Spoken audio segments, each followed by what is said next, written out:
হ্যাঁ গো, কি করে মারলো? বলছে 5 জন ছিল মা গো, কুচি কুচি করে কেটে দিলে মা গো। শুনেছেন আপনারা?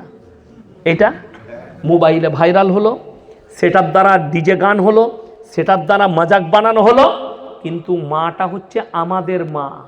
ঠিক বললাম না ভুল বললাম? সেটা হচ্ছে আমাদের মা। তার মাজা খাওয়া মানে ইসলামের মাজা খাওয়া। যেহেতু এটা শরীয়ত বিরোধী, এই কান্নাটা শরীয়ত পক্ষে নয়, শরীয়ত বিরোধী কান্না। তুমি তাদের কাছে মুখ ঢেকে বলবে যে যা জিজ্ঞেস করার পুরুষ দিকে করুন, আমরা বলতে পারবো না।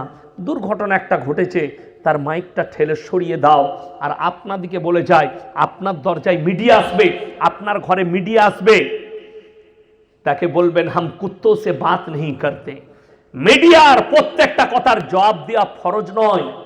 যে আপনাকে এসে মুখে মাইকটা ঠেলে দিলে তার মাইকটা সরিয়ে বলবেন হাম কুত্তো সে বাত নেই করতে। যদি দেখেন যে এটা দালাল মিডিয়া, সরিয়ে দেন। আপনার মজাক, এই মেয়েটাকে ভাইরাল করলো কারা? এই চ্যানেলওয়ালারা। তার মজাক বানালো কারা? বীরভূমের কয়েকটা হারামখোরের আওলাদ তার ভিডিওটাকে গান বানিয়েছে, গান। ভুলবশত সে দুঃখ পালন করেছে, মহিলাটা ভুল করেছে। এখন তো সে দেখলে লজ্জিত যে আমার এই কান্নাটা নিয়ে কি হয়েছে, কিভাবে টোল করা হয়েছে। এটা ইসলামের বৈধ কান্না নয় আমার মারা। আপনি কাঁদতে পাবেন, আপনার চোখ দিয়ে পানি পড়বে, দুঃখ সবই হবে, কিন্তু আমি বলে যাচ্ছি চ্যালেঞ্জ ছুড়ে, নিকটবর্তী আত্মীয় হলে যাবেন, ইমানদারির সঙ্গে বলুন, আমরা গিয়ে জানাজার নামাজ পড়ে মাটি দিলে বেশি নেকি না আমার মারা ভিড় করলে বেশি নেকি? আমরা গিয়ে জানাজার নামাজ পড়লে পুরুষরা, আরে তোর মামি হয়, তুই চলে যা জানাজার নামাজটা পড়ে আসকা, একবার দেখা করে আসবি। আমার মা পর্দা খিলাফি হবে বলে আসতে পারেনি, আমি এসছি, ইসলাম বেঁচে যাবে। আজকে বড় কষ্ট লাগে, পর্দাটাকে আপনি এমন করেছেন। কেন আমি বলছি মেলা হারাম? সেদিনে মুর্শিদাবাদে ঝামেলা হয়েছে আমার সঙ্গে স্টেজে, এই মেলা বসানো নিয়ে। মাদ্রাসার সেক্রেটারি সে বলছে, মাদ্রাসার একটা মলি সাহেব সে বলছে যে গ্রামে গোলদারি দোকান থাকে, মহিলারা তো দোকানে বাজার করতে যায়। এটার জন্য ইসলাম দায়ী? এটার জন্য শরীয়ত দায়ী? গ্রামে গোলদারি দোকান থাকবে।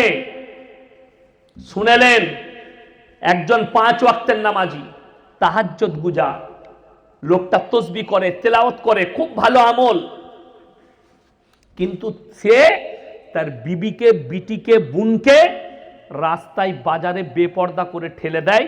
এই পুরুষটা দায়ুস, আর দায়ুস কোনোদিন জান্নাতে প্রবেশ করবে না, যারা নিজের বিবিকে, বিটিকে বাজারে ঠেলে দেয়। আপনি চায়ের দোকানে রাঙামাটিতে 3 ঘন্টা আড্ডা দিচ্ছে, বউ বলছে বাড়িতে ডাল নেই, চিনিটা লাগবে, নুনটা লাগবে, আগে বুঝি তুই গিয়ে অমুক দোকানে গিয়ে লিয়ে, তো তোর বউ পালাবে না, তা মৌলবীর বউ পালাবে? দুঃখের বিষয়, কেউ যদি কোনো বাপের বেটা মৌলবি বলতে পারে যে না, গ্রামে যখন দোকান আছে সেইখানে গিয়ে কিনতে পাবে। আমি ইমানদারির সঙ্গে বলছি, এই ছেলেটা আমাকে খুব ভালোবাসে, আপনাদের এলাকার জামাই, আমার খুব অন্তরের। তো এ আর আমি বন্ধু, প্রায় ফোন করে, ফোনে কথা হয়, বন্ধু। তো ক্লোজ বন্ধু হলে মজাক হয় না? হয় না?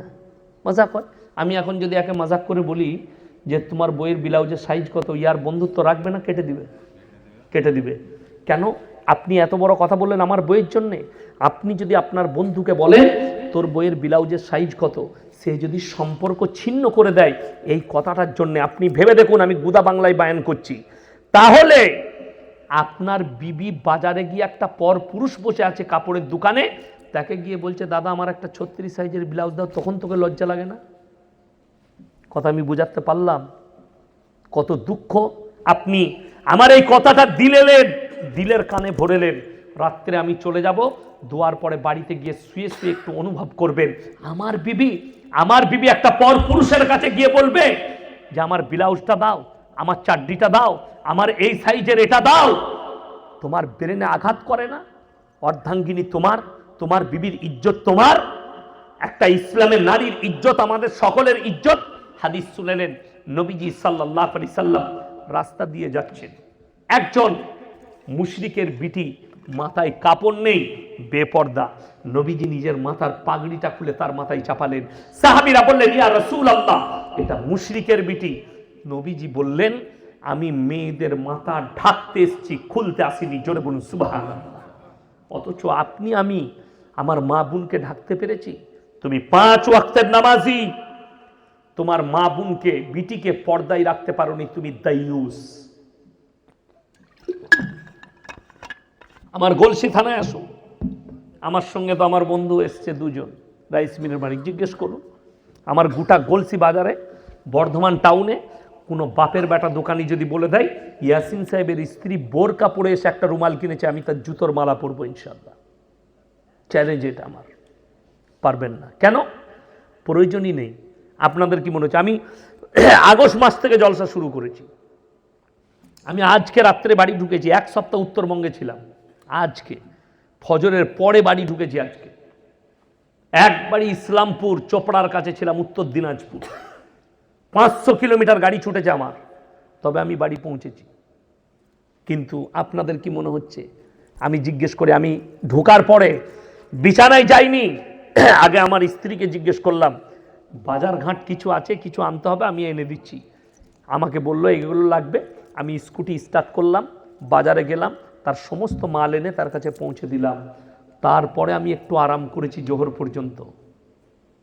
তার আগে ফোনে জিজ্ঞেস করে নি কোন মালগুলো লাগবে, বাড়িতে নেই, এইটা লাগবে, আমার গাড়ির ডিকিতে রাখা থাকে, আমি কিনে নিই রাস্তায় যেতে যেতে। ফজরের সময় যখন ঢুকি তার কিচেনে পৌঁছে দিই, যাতে তার কষ্ট না হয়। আর আমি আপনাকে দেখিয়ে দেবো বাজারে বসে হারামখোর 3 ঘন্টা আড্ডা মারছে চায়ের দোকানে, বিবিকে বলছে দোকানে গিয়ে বাজারটা করে নে। দুঃখটা এটাই। আপনার নৈতিক দায়িত্ব, শরীয়তি দায়িত্ব হচ্ছে এটা, শরীয়তি দায়িত্ব বলছি, ইসলামিক শরীয়তি দায়িত্ব। আপনি যদি মুসলমান হন, সকালবেলায় উঠে বিবির প্রয়োজনটা আগে মিটাবেন, তারপরে দোকানে আসবেন, তারপরে বাজারে যাবেন। আপনার যদি মনে হয় আমি ফজরে বেরিয়ে যাই, সন্ধ্যাবেলায় আসার আগে বিবিকে ফোন করবেন কাল সকালে কি তরকারি করবে, কি কি বাজার নেবো বলো, বাজারটা করে নিয়ে এসে দিয়ে দিবেন, সকালবেলায় যেন বিবিকে ছুটতে না হয়। দুঃখ এইটাই, আপনি আপনার বউকে দোকানে পাঠাচ্ছেন, এটা আপনার প্রবলেম, এটা শরীয়তি প্রবলেম নয়। এটা আপনার দুর্বলতা, আপনার ব্যর্থতা, ইসলামের ব্যর্থতা নয়। আপনি পাঠাতে পারেন না, হারাম, তাকে দোকানে পাঠানো হারাম, যাবে না। আপনি করুন। আজকে দুঃখ লাগে, আপনি দেখতে পাবেন, আমি মেদিনীপুরে দেখি, হুগলিতে দেখি, বর্ধমানে অনেক জায়গায় দেখেছি, আসরের পরে মেয়েরা রাস্তায় বসে গোল টেবিল করছে। ঠিক বললাম না ভুল বললাম? আমি আপনাদের মেদিনীপুরে দেখেছি, রাস্তা দিয়ে ঢুকছি, চলে যাচ্ছি, রাস্তার ওপরে বসে আছে, দিয়ে গল্প করছে।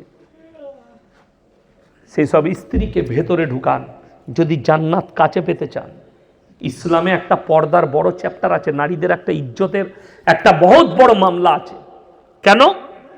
জান্নাতি বেশিরভাগ আখরি জামানায়, নবীজির হাদিস, আখরি জামানায় বেশিরভাগ মহিলা জাহান্নামে যাবে মারাত্মক 3টে কারণে। নাম্বার 1, স্বামীর অবাধ্যতা। কার অবাধ্যতা বললাম? স্বামীর অবাধ্যতা। নাম্বার 2, বেপরদাহি। নাম্বার 3, সেটা হচ্ছে কুসংস্কার আর শিরকে লিপ্ত। আমার বন্ধুগণ, আপনারা আমার জন্য দোয়া করবেন, আমি আপনাদের জন্য দোয়া করব। হায়াত বাকি, মুলাকাত বাকি। অনেকগুলো কড়া কথা বললাম। আমার কথাগুলো কারুর যদি ব্রেনে আঘাত লাগে, দিলে আঘাত লাগে, আমি কেউকে আঘাত দেবার জন্য কথা বলিনি, আমি খালি ইসলামের প্রচারের জন্য বললাম। আমার বক্তব্য ইউটিউব আর ফেসবুকে যারা শোনার পরে যাদের ব্রেনে আঘাত লাগে, আপনি একটু চিন্তা ভাবনা করবেন, কেন ইয়াসিন সাহেব এটা বললো? এটা কি শরীয়ত নয়? পর্দাটা কি শরীয়তের মধ্যে নেই? নামাজটা কি শরীয়তের মধ্যে নেই? হারাম আর হালাল কি পাঠ নেই? ইসলামে পাঠ আছে হারামের আর হালালের। আমি এতক্ষণ বক্তব্য রাখলাম আপনার উপকারের জন্যে, নিজের উপকারের জন্যে। আপনি আমল করলে আপনার মঙ্গল, আমি আমল করলে আমার মঙ্গল। আল্লাহ তাআলা আমাদেরকে দায়ী করেছেন দিনের, আমি প্রচার করলাম, আপনিও নেকি পাবেন, আমিও নেকি পাবো। তাই সকলে আমার জন্য দোয়া করবেন, আমি আপনাদের জন্য দোয়া করি। হায়াত বাকি, মুলাকাত বাকি। সবাই দরুদ শরীফ পড়ুন। আল্লাহুম্মা সাল্লি আলা মুহাম্মাদি ওয়া আলা আলি মুহাম্মাদ কামা সাল্লাইতা আলা ইব্রাহিমা ওয়া আলা আলি ইব্রাহিম ইন্নাকা হামিদুম মাজিদ। আল্লাহুম্মা বারিক আলা মুহাম্মাদি ওয়া আলা আলি মুহাম্মাদ কামা বারাকতা আলা ইব্রাহিমা ওয়া আলা আলি ইব্রাহিম ইন্নাকা হামিদুম মাজিদ। রব্বানা আতিনা ফিদ দুনিয়া হাসানা ওয়া ফিল আখিরাতি হাসানা ওয়া কিনা আযাবান নার। রব্বানা লা তুজিগ কুলুবানা বাদা ইদ হাদাইতানা ওয়া হাব লানা মিন লাদুনকা রাহমা ইন্নাকা আনতাল ওয়াহ্হাব। ইয়া আল্লাহ, আমরা গুনাহগার, খাতাকার, বদকার, সিয়াকার, গুনাহকে মাফ করে দাও, খাতাকে দরগুজার করে দাও। আমাদের সকলকে তুমি পরেজগার, মুত্তাকি, দিনদার বানিয়ে দাও। আজকের এই মজমায় যে সমস্ত ভাইয়েরা, মায়েরা, বোনেরা আমরা হাত তুলেছি, হাত তোলার পূর্বে বিগত জীবনের সমস্ত সগীরা কবীরা, জাহিরি বাতিনি, দিনের দিবারে, রাতের অন্ধকারে জেনে অজেনে যত পাপ করেছি সব তুমি ক্ষমা করে দাও। আমাদের পূর্বপুরুষ যারা দুনিয়া থেকে চলে গেছে তাদের কবরের দিকে জান্নাতুল ফিরদৌসের দরজা খুলে দাও। ওগো আল্লাহ, আমরা যখন দুনিয়া থেকে যাব কালমার সঙ্গে খাতমা নসিব করো। কিয়ামতের ময়দানকে আসান করে দিও। তোমার রাসূলের হাতে হাউজে কাউসার তুমি দান করো।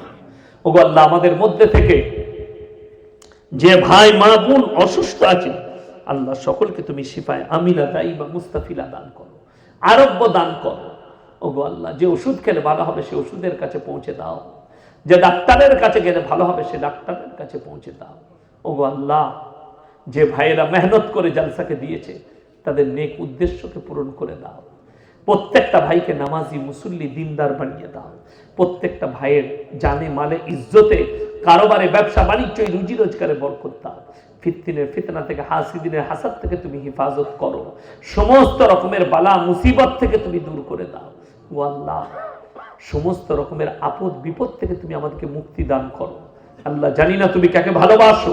কত উলামায়ে দ্বীন হাত তুলেছেন, কত মুরব্বী বাবাজি, কত নওজওয়ান, কত মাসুম, কত মা বোন, যার হাত তোলাকে তুমি পছন্দ করো, তার মুখের দিকে তাকিয়ে আমাদের দোয়াকে কবুল করে নাও। রব্বানা হাব লানা মিন আজওয়াজিনা ওয়া যুররিয়াতিনা কুররাতা আয়ুন ওয়াজআলনা লিল মুত্তাকিনা ইমামা। রব্বানা ওয়া লা তুহাম্মিলনা মা লা তাকাত লানা বি ওয়াফু আন্না ওয়াগফির লানা ওয়ারহামনা আনতা মাওলানা ফানসুরনা আলাল কওমিল কাফিরিন। وصلى الله تعالى على خير خلقه محمد وآله وأصحابه أجمعين برحمتك يا أرحم الراحمين.